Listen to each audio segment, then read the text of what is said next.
somebody else's beats, but it's not gonna be me. And I feel as though when I started making my own beats, I was able to fully translate all of my artistry onto the music. So That's ill, bro. No, my experiences with you being in the studio, bro, is just that non-stop relentless work ethic. You know what I'm saying? When most people want to come in and play around or do one song or two, you in that motherfucker locked in. Yeah. You know what I'm saying? Tell people what was your favorite experience musically. Like, who did you enjoy working with the most, and who have you learned the most from being in the studio with? who do I enjoy working with the most? I would say the most fluent of all the artists that I've worked with would probably be Jeremiah. He's just the most freakishly fluent when it comes to like me. We just get in, we just come up with stuff, and the words and the melodies just flow with Jeremiah. So he's like one of the guys who I got into the studio. I was like, okay, this he's a dog, you know, like He the real deal. yeah, he's the real deal for sure. Sway Lee, he was also melodically, you know, he just flows for him as well. So I worked with Sway Lee through Molly Mall. Molly Mall was kind of another one. He was one of the bigger names that first took his first chance on me back when I was a Donis the Greek to you know, introduce me into those guys. So he introduced me to Jeremiah, Sway Lee, and all these type of guys. So like I said, bro, it's been a constant level up team, you know. So where is Drago now in his journey of music and in his journey of life? Is he single? Like, what is his whole outlook on the music industry and how you want to live your life and leave a legacy? Well, I feel as though I want to live a life and legacy as to kind of inspiring the next generation to kind of just be themselves. Right. And to be that mystical character, you know, because for me, you know, a lot of people say, yo, you're a character, you're a whole character. I mean, I started approaching life as kind of like a video game. It's this, if I'm a Grand Theft Auto character, and it's like, tell me more about that, bro.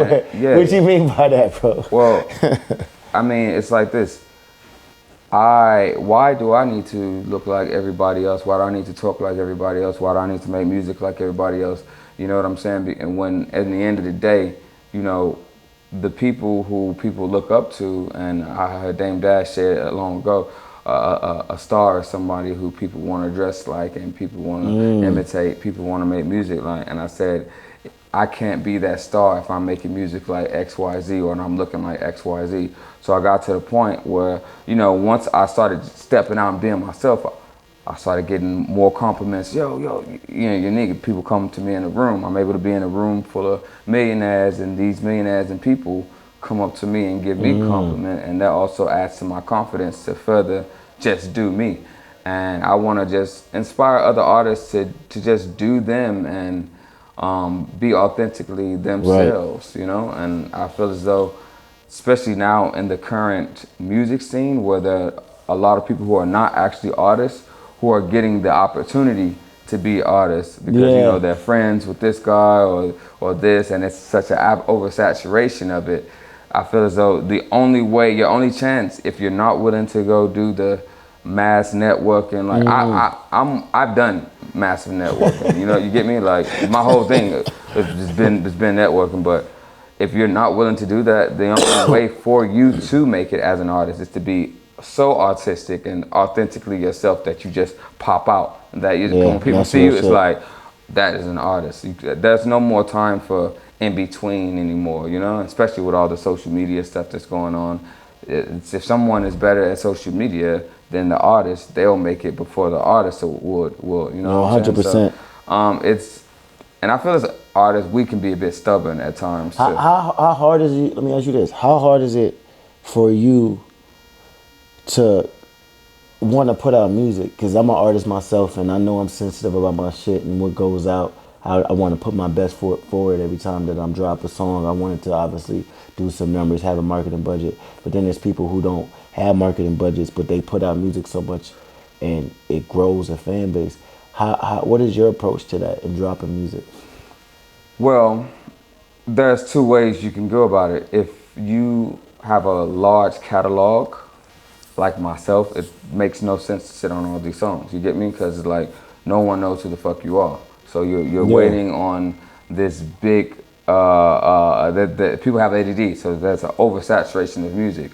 So you're waiting on this. Now I would say with your big songs, have a marketing plan behind it, get a marketing budget behind it. How do you know what's your big song and what's not your big song? Well, you got to play music for people, and people have to catch on. And the one that people like, yo, that's the one. It's like a survey, basically. You know, you take your top 3 songs that you think, or top three to five, however much, you play those. People will tell you what the hit is, and the more people, kind of like. Are you playing it for like industry people or like? I play it for everybody. I play it for everybody. Okay.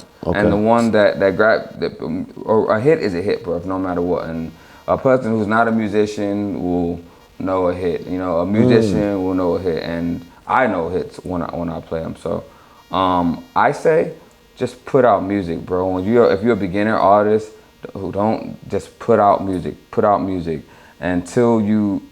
once you put out music, it's like you might run into somebody who can invest into your music. You might run into somebody like that. So you need a catalog for them to go and them to see. And I believe the artists with the most fan base have the biggest catalogs, because somebody can go on your Spotify, your Apple Music, and they can listen to 30, 40 songs and say, yo, this guy has consistent 30 songs that are just blazing. And even if you have 100 monthly listeners, listen to those. These people are going to continue to share your stuff. And it's only a matter of time before you get somebody behind it. And then that one song blows up, and then it'll trigger the light to the rest of your music. That's dope. No, that's an ill way to look at it. So you basically saying consistency. Just consistency. Consistency with anything, you know. You consistent jump shot, you know. You good at basketball, you know. Consistent recording, consistently put out music, consistently put out visual content, you know. And sometimes you're going through life, and sometimes you run through money and stuff like that. So you have to kind of manage your expectations with the music business. You have to manage your patience with the music business, because this music business is always changing. It'll drive a person insane. It'll drive you insane. That's a fact. That's a fact. So this is got some grades fucking with this industry. You have to do music. I do music because I love it. You know, if I was just doing music to make money, I would quit a long time ago. You understand? So this is who I am. Every time I try to quit, people remind me how good I am, and then when I go back to creating and listen to my music, I'm reminded how much I love this music and how much I've developed over the years. And it's like, if I quit now, you'll never make it, or whatever the case may be. So if you ask Russ, I'm sure a guy like Russ will tell you the same thing. He put out a song and a music video every 2 weeks or something like that. The Yo Gotti's, he did that, you know.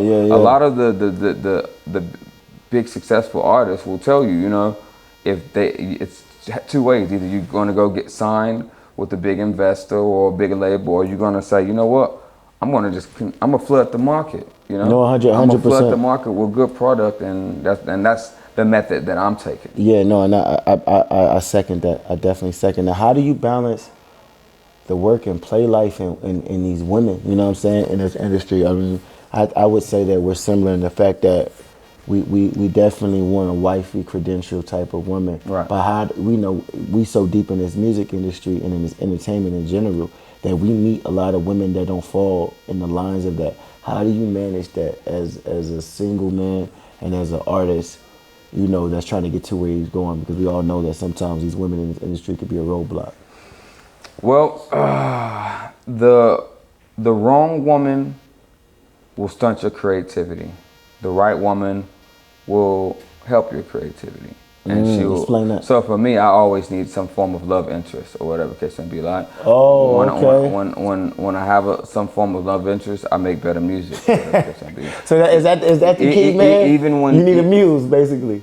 That's been the same formula through all times. Great music was made about a muse or something, you know, absolutely, or something like that. So you're dealing with, and we're living in an era where love is kind of lacking, so it's transpiring into the music. You understand? So you wonder why music isn't that good anymore. Or it don't feel that have that feel to it. Yes, because there's a lack of music, there's a lack of love, there's a lack of connection.